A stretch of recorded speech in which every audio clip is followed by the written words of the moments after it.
Hello, welcome to TMI Socials. It's a brand new week, a brand new day for you to, be informed of the latest of trendy gist that went on the social media space during the weekend. My name is Anuoluwapo Stevens, your social media guide, here to take you, as always, on a wondrous journey.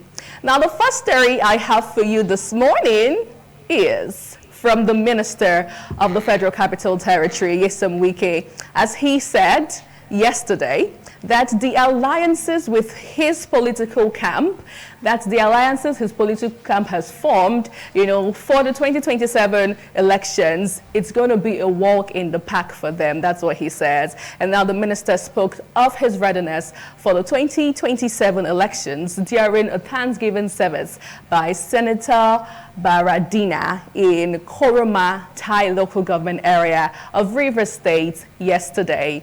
Take a look.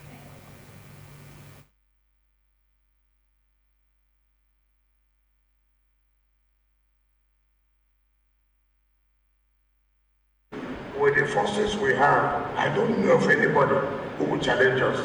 I don't know of anybody who will challenge us. And I tell you, it's like tomorrow is 2027. It's like tomorrow is 2027. So all these things will come and we'll just rest. For me, it's still very far. I can't wait.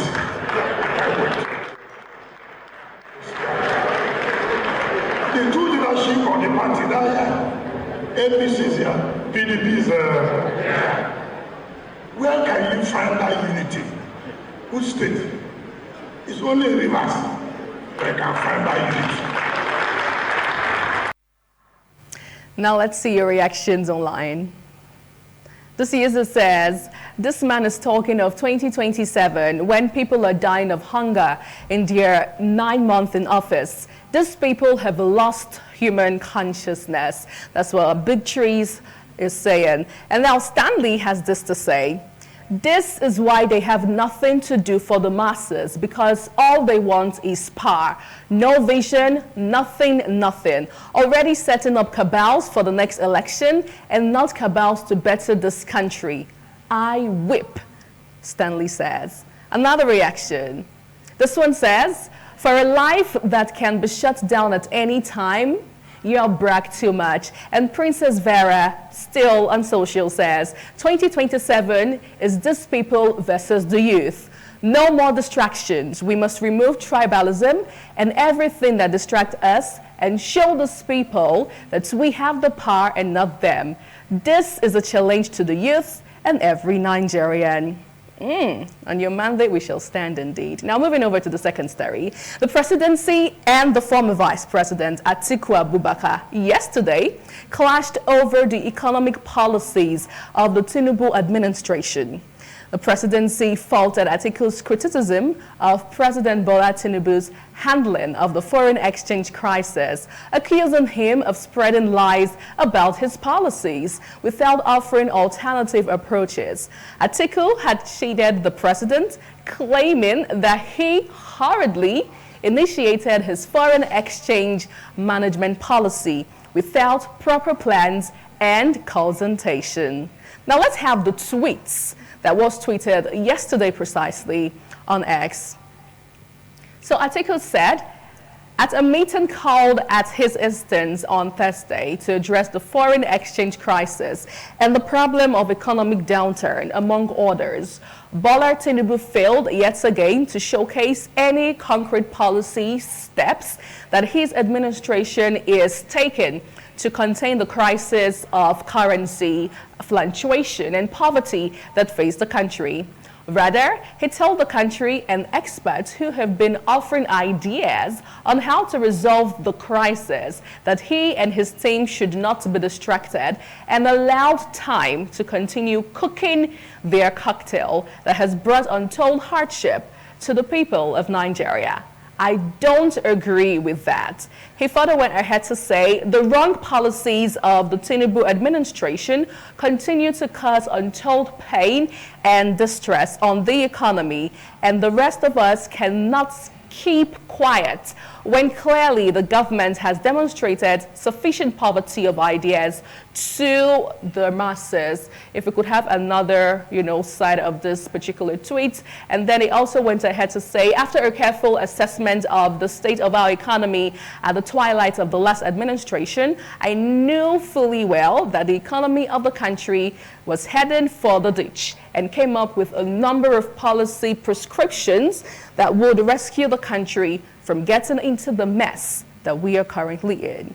And then if you actually did see that tweet yesterday online, there were actually a lot of, long conversation there, but I just had to, bring this extract for you to have a glimpse of what he said. Now moving over to how you reacted, Dr. Ikenna says, we would not have needed this lengthy tweet if Your Excellency had sheathed your sword of presidential ambition and joined the youth in supporting Peter Obi. In 2015, you aligned with Buhari, who initiated the current poverty crisis in Nigeria. Despite this, we voted for you in 2019 because we believed you were a better option than Buhari. I hope you will consider Nigeria's interest in 2027 and support the candidate the people desire, who may or may not be Peter Obi. We aim to reclaim our country. Will you join us in this quest? Is the question Dr. Ikenna is asking. And now DJ Spalt Kid said, you're talking like a good person, as if you aren't positioning yourself for the next loot after the one you looted under Obasanjo, which he clearly stated that no man is as corrupt as Atiku. The only suitable thing that you should have done, and if possible, you should do, is to support Peter Obi as the next president. That's the only way to regain relevance. But for how you and Tinubu are all about to milk the country, I don't know. One more reaction on the story. This one says, even if Tinubu was to be removed from office, Nigerians don't see you as a good fit to become president. So with whatever intention you have, just, keep it chill. That's what Nigerians are saying on social media. Now, moving over to another one. Still on yesterday's interesting story that happened in Rivers State precisely. Apparently, Godswill Akpabio was there, and he has something to say. So he did say that the current administration, led by President Bola Tinubu, met the Nigerian economy in a mess, which he claimed was caused by policies carried out by former governor of the Central Bank of Nigeria, Godwin Emefiele. The Senate president spoke during a Thanksgiving service by Senator Barinda in Thai local government area of Rivers State yesterday. Take a look. Debts and the kind of economic mess that we're in, a lot of people did not understand. Sometimes I remember President Obama saying that you cannot know Washington until you get to Washington. So by the time we went in to look at the economic situation of the country, it was terrible. So you know that the former governor of Central Bank, we don't even know what to charge him with. Whether to charge him for putting foam on top of the bill, or to charge him for illegal possession of firearm, or to charge him for printing notes without income. I don't know what we are going to charge him with. But what we can know is that yes, there is hunger today because of the kind of policies and actions that they took. And we recognize that. I think every political party should recognize that there is hunger and that we are battling to ensure that Nigerians can sleep with their eyes closed. Yes, there is insecurity. We are battling to ensure that Nigerians can eat 3 square meals a day, but be rest assured that we can find. So many blame game happening left, right, center. Let's get your reaction on the story.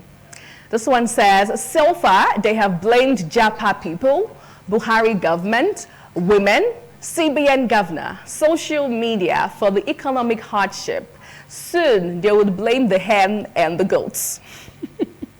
That's what Nadu is saying there. And Ken on social says, it reached their turn now. They need patience. Share when they almost crucified Jonathan, including religious leaders. They didn't know patience is of importance. Now religious leaders are silent. The leaders are now talking about patience. We have not seen anything in this country yet. May it not get to a point where we start to see each other like myths. Whoa, whoa, whoa. Amen. Amen to that. Anyway, Diola on Instagram says, who are you to charge him? Can you let the right security agency do your job without interfering? Chai, this system is totally finished. Well, we can only hope and pray for the best.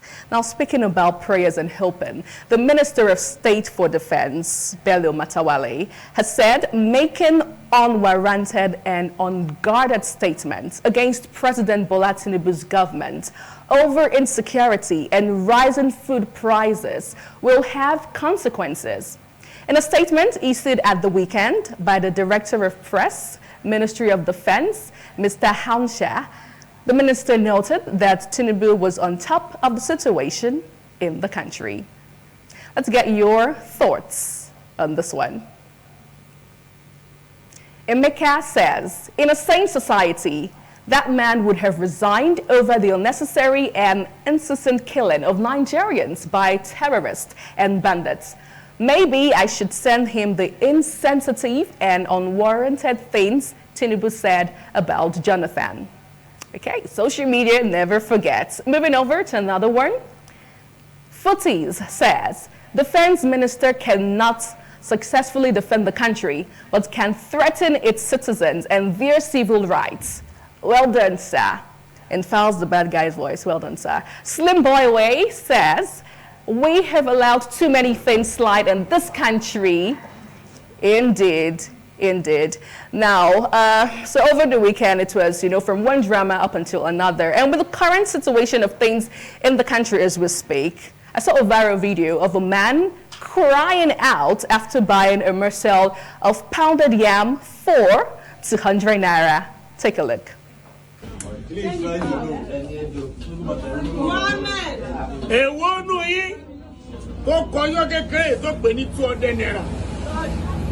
But I'm a people say you want money direct you. You know 200 naira. You like you who let you. Ah.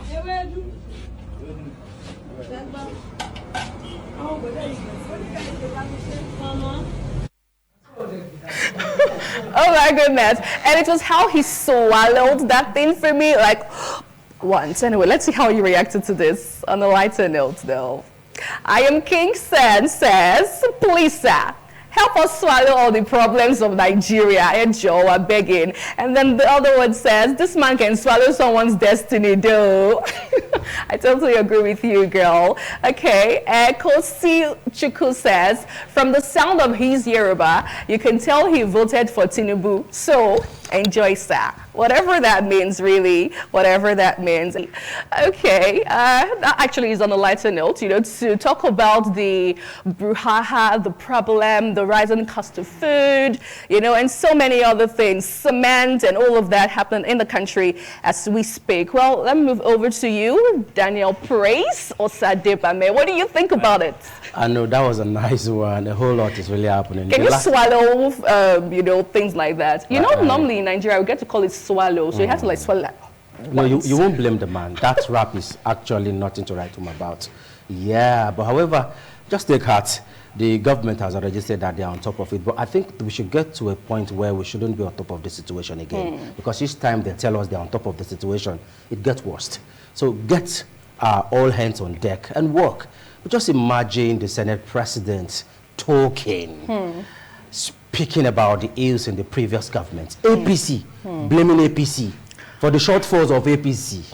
That in the words of Asari Tegubo. That's really disheartening to see that a government that took over from previous government is blaming previous government for the failures of this current government. I think it's an aberration. In a sane society, those at the top should have resigned and give way for people who actually have the power to take the country to the next level. But let's just hope that this government do the right thing. Matawale is talking. And I see this as a threat to Nigerians, because if there's anything, you can't stop people from his freedom of expression. Absolutely. But if the government is now telling us we don't have freedom to express our feelings again, then we should just know that this is like a military regime.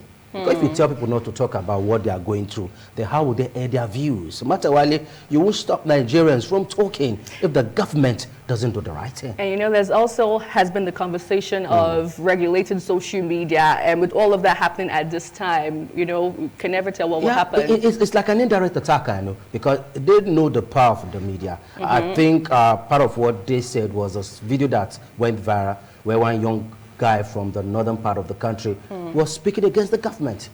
I don't know if you saw that video. Yes. It actually made around during the weekend. You know, the guy was just speaking, and he made mention of some things anyway that we might not be able to say on TV. But however, Matawale, you won't stop Nigerians from talking. You know, this is just the beginning. I saw a video where people jacked one trailer. Yeah, that's in Lagos. Yams. Yeah. I'm very sure to carry yam peels and touch your body, you know what it feels. But these people were diving, they were swimming, they were gallivanting inside this truck. They didn't want to even feel the hazard of even coming close to the whole thing was busting on them. They were rushing it. More or less like survival of the fittest. People are hungry. True.